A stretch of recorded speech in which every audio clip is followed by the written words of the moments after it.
Hi, part 2.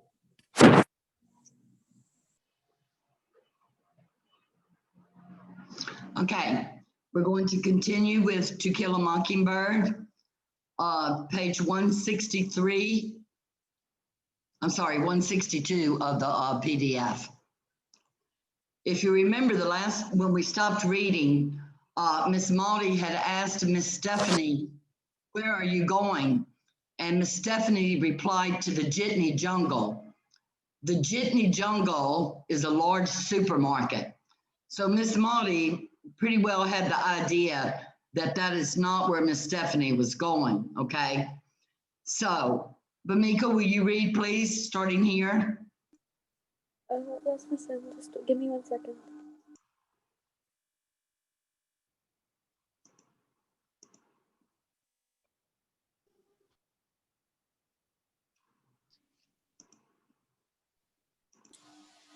Miss Maudie said she'd never seen Miss Stephanie go to the Jitney Jungle in a hat in her life. Well, said Miss Stephanie, I thought I might just look in at the courthouse to see what Atticus is up to. Better be careful. He doesn't hand you a subpoena. Subpoena. Yeah, let me explain, Bamika. Let me explain that a subpoena is a legal document that they give to you saying that you must show up in court for whatever reason.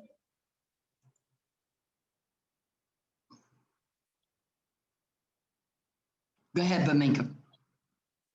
Yes. We asked Miss Stephanie to elucidate. She said Miss Stephanie seemed to know so much about the case, she might as well be called on to testify. We held off until noon, when Atticus came home to dinner and said they'd spend the morning picking the jury. After dinner, we stopped by for Dill and went to town. It was a gala occasion.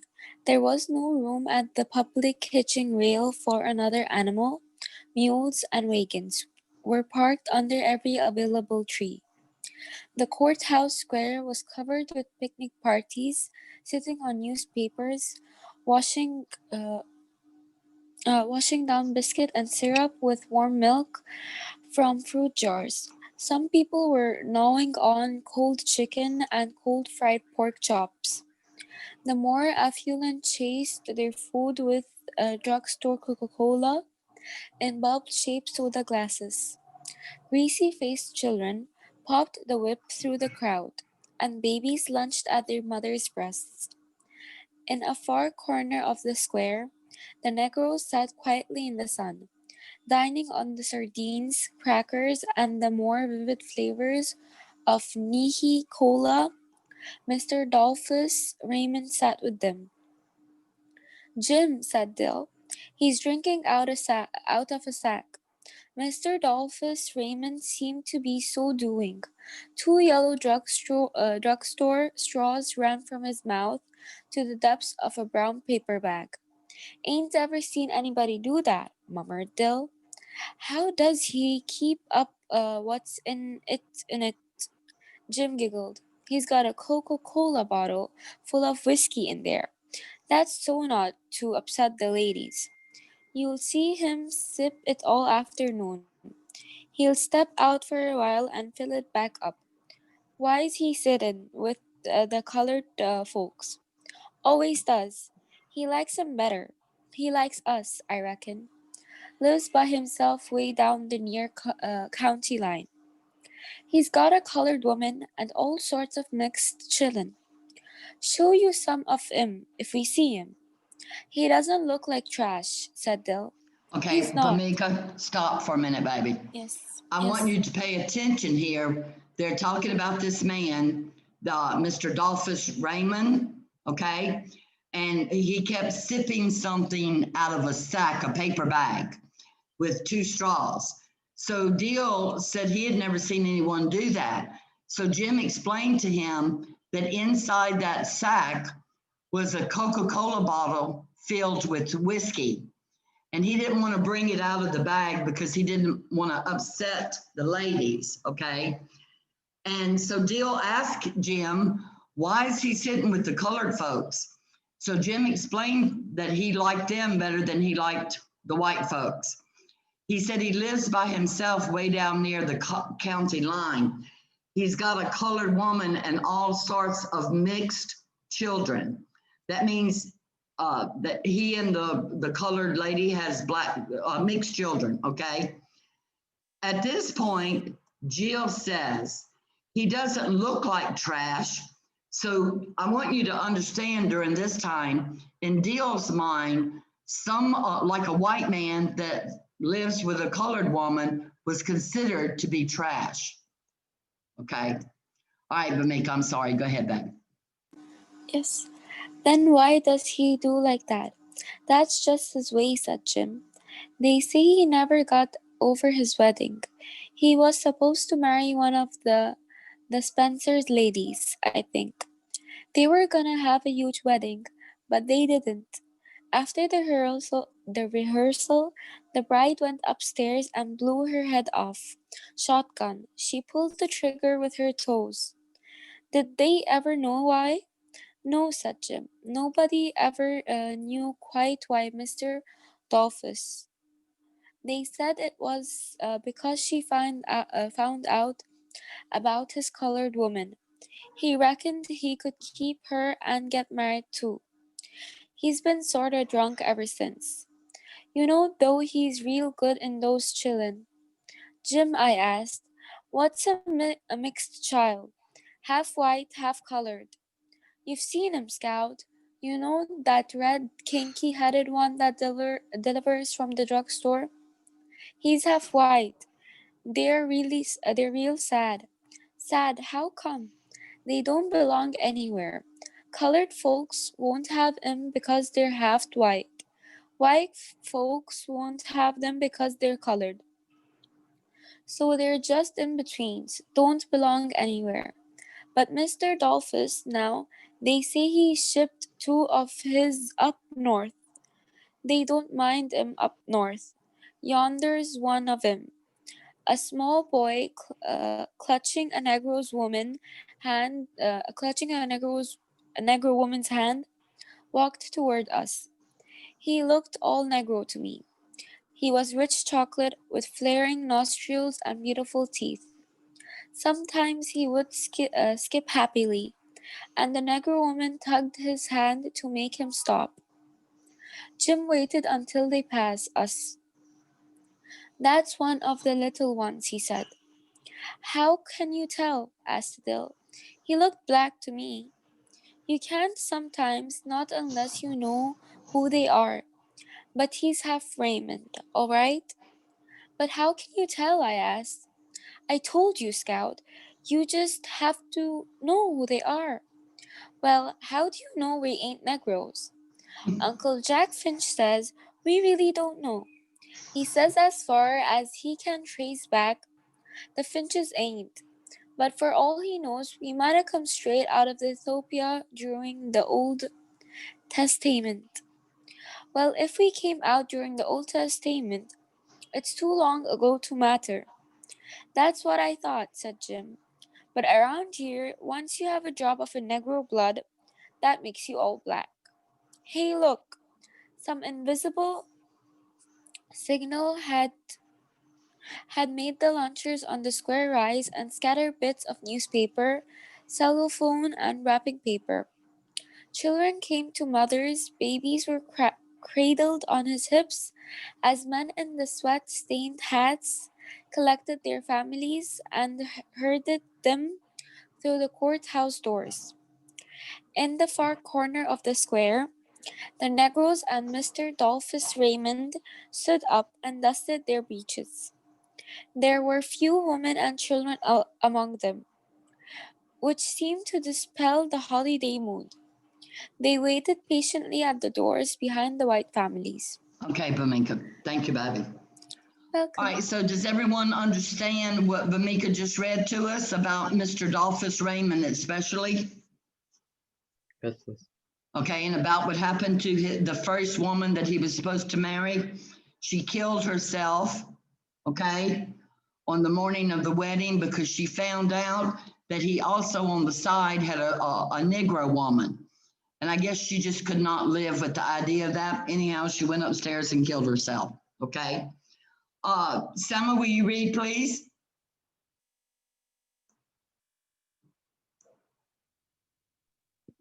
Yes, Miss Lynn. Okay. Can you hear me? Yes, I can hear you, baby.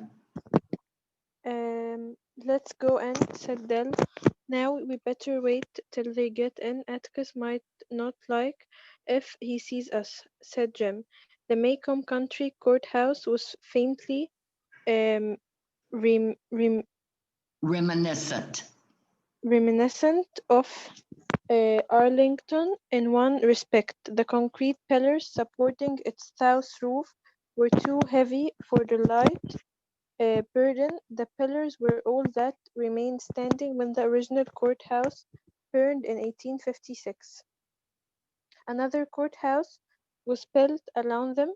It's better to say built in spite of them, but for the south porch, the Makeup Country Courthouse was early Victorian, presenting an unoffensive vista when seen from the north.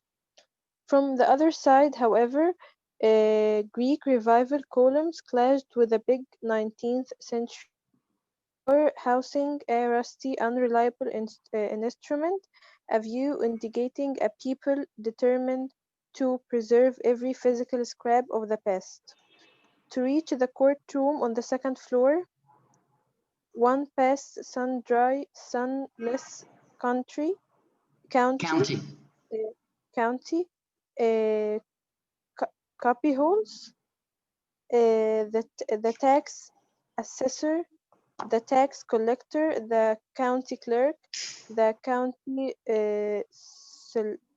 solicitor, Solicitor. Yes. solicitor, the circuit clerk, the judge of probate lived in cool dim hutches that smelled of decaying record books mingled with old damp cement and stale urine. It was necessary to turn on the lights in the daytime. There was always a film of dust on the roof floorboards. The inhabitants of these offices were creatures of their environment, little gray-faced men. They seemed untouched by wind or sun. We knew there was a crowd, but we had not bargained for the multitude in the first floor hallway. I got separated from Jim and Dell, but made my way toward the wall by the stairwell, knowing Jim would come for me eventually. I found myself in the middle of the Elders Club and made myself as unobtrusive as possible. This was a group of white-shirted, uh, Becky. khaki-trousered, suspendered old men who had spent their lives doing nothing and spent their twilight days doing same on pine benches under the live oaks on the square. Attentive critics of courthouse business, um, Atticus said they knew as much law as the Chief Justice from long years of observation. Normally, they were the court's only spectators, and today they seemed resentful of the interruption of their comfortable routine. When they spoke, their voices sounded casually important. The conversation was about my father. Thinks he knows what he's doing, one said. Oh, no, I wouldn't say that, said another. Uh, Atticus Finch is a deep reader, a mighty deep reader. He reads all right, that's all he does. The club snickered. Uh, Lem tell you something now, Billy. Uh, Let me tell you something now, Billy. A third said, you know, the court appointed him to defend this nigger. Yeah, but Atticus aims to defend him. That's what I don't like about it. This was news that put a different light on things. Atticus had too. Whether he wanted to or not, I thought it odd that he hadn't said anything to us about it. We could have used it many times in defending him and ourselves. He had to, that's why he was doing it. Equal fewer fights and less fussing. But did that explain the town's attitude? The court appointed Atticus to defend him. Atticus aimed to defend him. That's what they didn't like about it. It was confusing. Then, then the Negroes, having waited for the white people to go upstairs, began to come in. Uh, who who Whoa now? now. Just a minute. Whoa now, just a minute, said a club member, holding up his walking stick. Just don't start up them their stairs yet a while. The club began its stiff jointed climb and ran into Dell and Jim in their way down, looking for me. They squeezed past and Jim called, Scout, come on, there ain't a seat left. We will uh, have to stand up. Okay. All right, stop right there, Selma, please. Thank you very much. Okay, but there's a part that I don't understand. Okay, 1 second. Let's go back up to where it's talking about the club.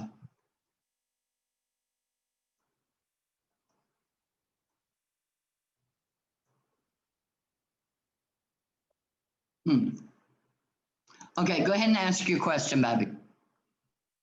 A part in this page, the Where part at? of can you go up? Go up? Yes. Oh, okay. 1 second, Selma. You see here about the Idlers Club? Does everyone see this? Yes. Scout said, I found myself in the middle of the Idlers Club. Let me tell you what the Idlers Club is. Every day, there are people that just go to the courthouse just to hear different trials, simply because they don't have anything else to do. Believe it or not, the small town that I come from, we have older people that still do that today. They'll be like, okay, let's go. They'll go to the courthouse in the morning and they'll spend all day just listening to trials. So when they gave them a name. It's called the Idlers Club. And what it is a group of old men, and they go to the courthouse every day and sit there just to listen to all the cases. Does everyone understand? Yeah. Yes. Okay. At one point, Atticus had said that they knew as much about law as the Chief Justice. He's speaking about the Chief Justice of the Supreme Court. And the reason Atticus says they knew so much about law is because they're in the courtroom every single day of their lives, even though they're not lawyers, okay? They're just old busybodies is what they are. All right, Selma, did you think of your question, baby?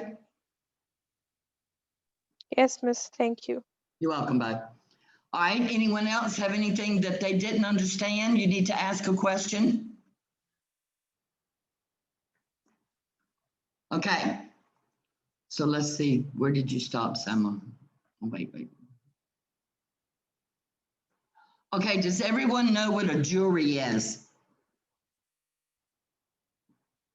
Yes. Yes. Okay, Yes. it's a group of 12 people that sit in the courtroom and throughout the trial, and at the end, when the trial is over, they have a vote to say if the person is innocent or guilty, okay? All right, Selma, would you like to read? Sama or Salma? Selma. Okay.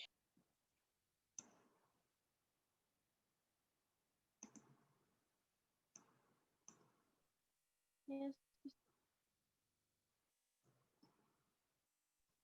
A minute.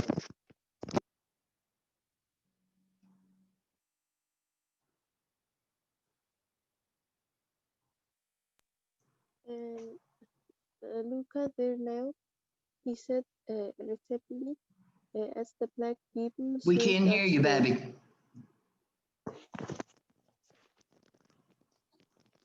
You can hear me now, Miss Lynn? Yes. Look at there now, he said irritably. As the black people surged upstairs, the old men ahead of them would take most of the standing room. We were out of luck, and it was my fault. Jim informed. We stood miserably by the wall. Can't you all get in? Reverend Sykes was looking down at us, black hat in hand. Hey, Reverend, said Jim. No, Scout here messed us up. Well, let's see what we can do. Reverend Sykes edged his way upstairs. In a few moments he was back. There's not a seat downstairs. Do you all reckon it'll be all right if you all came to the balcony with me? Gosh, yes, said Jim happily.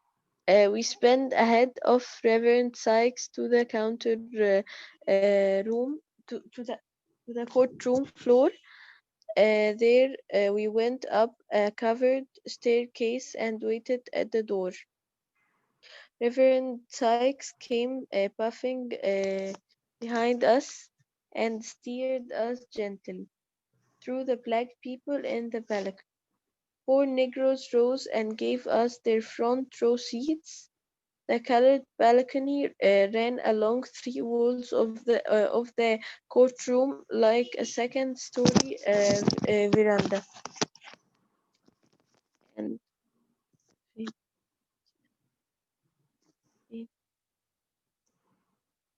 okay, and from it we could see everything. The jury sat to the left under long windows, sunburned, lanky. They seemed to be all farmers, but this was natural. Town folk rarely sat on juries. They were either struck or excused. One or two of the jury looked vaguely like dressed up Cunninghams. At this stage, they sat straight and alert. The circuit solicitor and Oh, another man, Atticus and Tom Robinson, sat at tables with their backs to us. There was a brown book and some yellow tablets on the solicitor's table. Atticus was bare, just inside the railing that divided the spectators from the court. The witnesses sat on cowhide bottomed chairs. Their backs were to us. Judge Taylor was on the bench, looking like a sleepy old shark, his pilot fish writing rapidly below in front of him. Judge Taylor looked like most judges I had ever seen. Amiable, white-haired, slightly ruddy-faced, he was a man who ran his court with an alarming informality. He sometimes propped his feet up. He often cleaned the fingernails with his pocket knife. In long equity hearings, especially after dinner, he gave the impression of doing an impression uh, dispelled forever. When a lawyer once deliberately pushed a pile of books to the floor in a desperate effort to wake him up without opening his eyes, just Judge Taylor murmured, "Mr. Whiteley, um, do that again, and it'll cost you $100." He was a man learned in the law, and although he seemed to take the job casually, in reality he kept a firm grip on any proceedings that came before him. Only once was just was Was Judge Taylor ever seen at a dead standstill in open court? And the Cunninghams stopped him. Old Sarum, their stamping grounds, was populated by two families separate and apart in the beginning, but unfortunately bearing the same name. The Cunninghams married the Cunninghams until the spelling of the names was academic until a Cunningham disputed a Cunningham over land titles and took to the law. During a controversy of this character, James Cunningham testified that his mother, spelled it Cunningham on deeds and things, but she was really a Cunningham. She was an uncertain speller, a seldom reader, and was given to looking far away sometimes when she sat on the front gallery in the evening. After 9 hours of listening to the eccentricities of old Salem's inhabitants, Judge Taylor threw the case out of court. When asked upon what grounds, Judge Taylor said, um, Emeritus Chemperitis convent, con, Connivance. connivance, and declared he hoped to God the litigants were satisfied by each having had their public say. They were, they were. That was all they had wanted in the first place. Okay, thank you, Judge Ta- Selma. All right, so what's going on here? What did Selma just read to us? Who can give me a summary?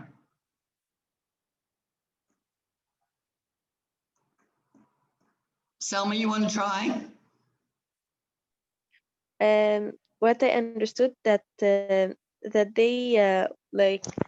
were sitting in the courtroom and the judge was in front of them, and Tom Robinson and Atticus was sitting, and their backs are to them, and there was a man, I can't remember his name. They were talking about the Cunninghams, and they are the names are like they were so academic. That's it. What I can remember. Yeah. Okay. All right.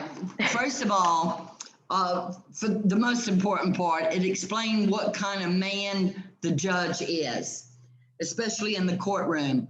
We know he acted very informal for a judge. Sometimes he would even fall asleep. Sometimes he cleaned his fingernails with a pocket knife. He wasn't very formal at all. You know, usually when you see a judge, they sit up very straight and they're very prim and proper, okay? But not Judge Taylor. And that's his name, Judge Taylor, okay? And then we just learned a little story about what Selma just told us, the Cunninghams and the Coninghams, because their names were spelled so close together alike. At one time, they had a big argument over some land. So they decided they would go to court.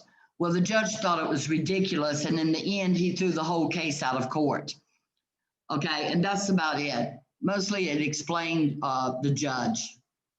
All right, but it does say in the last paragraph, Judge Taylor had one interesting habit. He permitted smoking in his courtroom, but did not himself indulge. Sometimes, if one was lucky, one had the privilege of watching him put a long, dry cigar into his mouth and munch it slowly up. Bit by bit, the dead cigar would disappear, to reappear some hours later, wait one second, as a flat, slick mess. Its essence extracted and mingling with Judge Taylor's digestive juices.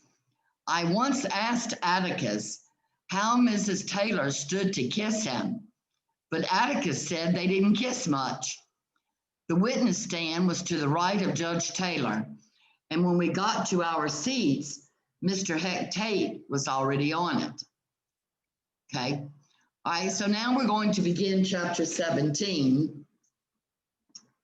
What was this last page? 167. Okay. So now we're going to begin chapter 17. Afaducha, would you read, please?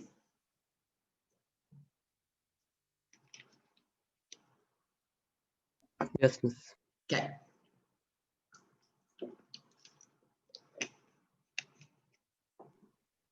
Jim, I said, are those the evils sitting down yonder? Hush, said Jim.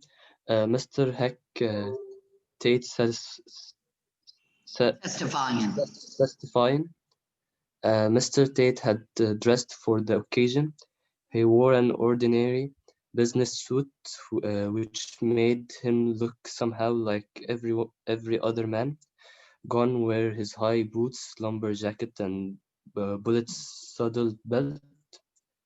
From that moment, he ceased to terrify me. He was sitting forward in the witness chair, his hands clasped between his knees, staring attentively to the circuit solicitor. The solicitor, Mr. Gilmer, was not well known to us. He was from Abbsville. We saw him only when court convened, and that rarely, for court was for no special interest to Jim and me. Balding, smooth-faced man, he could have been anywhere between 40 and 60. Although his back was to us, we knew he had a slight cast in one of his eyes, which he used to his advantage. He seemed to be looking at a person when he was actually doing nothing of the kind. Thus, he was held on juries and witnesses. The jury, thinking themselves under close Scrutiny. scrutiny, paid attention. So did the witness, thinking likewise. In your own words, Mr. Tate, Mr. Glimmer was saying. Well, said Mr. Tate, touching his glasses and speaking to his knees. I was cold. Could you say it to the jury, Mr. Tate? Thank you. Who called you? Mr. Tate said. I was fetched by Boo, Mr. Bob Ewell yonder, one night. What night, sir? Mr. Tate said. It was the night of November 21st. I was just leaving my office to go home when Mr. Ewell came in. Very excited he was, and said, "Get out to his house, quick! Some nigger did raped his girl." Did you go? Certainly. Got in the car and went out as fast as I could. And what did you find? Found her lying on the floor in the middle of the front room. One on the right as you go in. She was pretty well beat up, but I heaved her to her feet, and she washed her face in a bucket in the corner and said she was all right. I asked her who hurt her, and she said it was Tom Robinson. Judge Taylor, who had been concentrating on his fingernails, looked up as if he were expecting an objection, but Atticus was quiet. Asked her if he bit her like that. She said, yes, he had. Asked her if he took advantage of her, and she said, yes, he did. So I went down to Robinson's house and brought him back. She identified him as the one, so I took him in. That's all there was to it. Thank you, said Mr. Glimmer. Judge Taylor said, any question, Atticus? Yes, said my father. He was sitting behind his table. His chair was scooted to one side, his legs was crossed, and one arm was resting on the back of his chair. Did you call a doctor, Sheriff? Did anybody call a doctor? Said Atticus. No, sir, said Mr. Tate. Didn't call a doctor. No, sir, repeated Mr. Tate. Why not? There was an edge to Atticus' voice. Well, I can't tell you why I didn't. It wasn't necessary, Mr. Finch. She was mighty banged up. Something should happened. It was obvious. But you didn't call a doctor. While you were there, did anyone send for one, fetch one, carry her to one? No, sir. Judge Taylor broke in. He answered the question 3 times. Atticus, he didn't call a doctor. Atticus said, I just wanted to make sure, Judge. And the judge smiled. Jim's hand, which was resting on the balcony rail, tightened around it. He drew in his breath suddenly, glancing below. I saw no corresponding reaction and wondered if Jim was trying to be dramatic. Dell was watching peacefully, and so was Reverend Sykes beside him. What is it? I whispered, and got at her. Sheriff Atticus was saying, you say she was mighty banged up. In what way? Well, just described her injuries. Heck, well, she was beaten around the head. There was already bursts coming on her arm, and it was happened about 30 minutes before. How do you know? Mr. Tate grinned.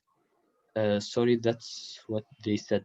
Anyway, she was pretty bruised up when I got there, and she had a black eye coming. Which eye? Mr. Tate blinked and ran his hands through his hair. Let's see. He said softly. Then he looked at Atticus as if he was considered the question childish. Can't you remember? Atticus asked. Mr. Tate pointed to an invisible person 5 inches in front of him and said, her left. Wait a minute, Sheriff, and said Atticus. Was it her left facing you or her left looking at the same way you were? Mr. Tate said, oh yes, that made make it her right. It was her right eye, Mr. Finch, I remember now. She was bunged up on that side of her face. Mr. Tate blinked again as if something had suddenly been made plain to him. Then he turned his head and looked around at Tom Robinson, as if by instinct. Tom Robinson raised his head. Something had been made plain to Atticus also, and it brought him to his feet. Sheriff, please repeat what she said. It was her eye. It was her right eye, I said. Okay, Ahmed, let's stop there because we're about to run out of time. Just give us a little summary of what you read. At the beginning of what had happened in the chapter, Mr. Glimmer, which was the one who's taking this case, had Atticus and Mr. Tate. Mr. Tate was the one defending Bob Ewell. He said that Tom Robinson had actually raped his Mila Ewell. Right. However, he didn't remember much evidence. He was hesitated by saying that she was hurt in her left, and he said her right eye. When he was talking to Atticus, he told them that that's what he heard, and he didn't actually saw that much. Right. So we know, okay, Atticus is defending Tom Robinson in the case, okay? Miss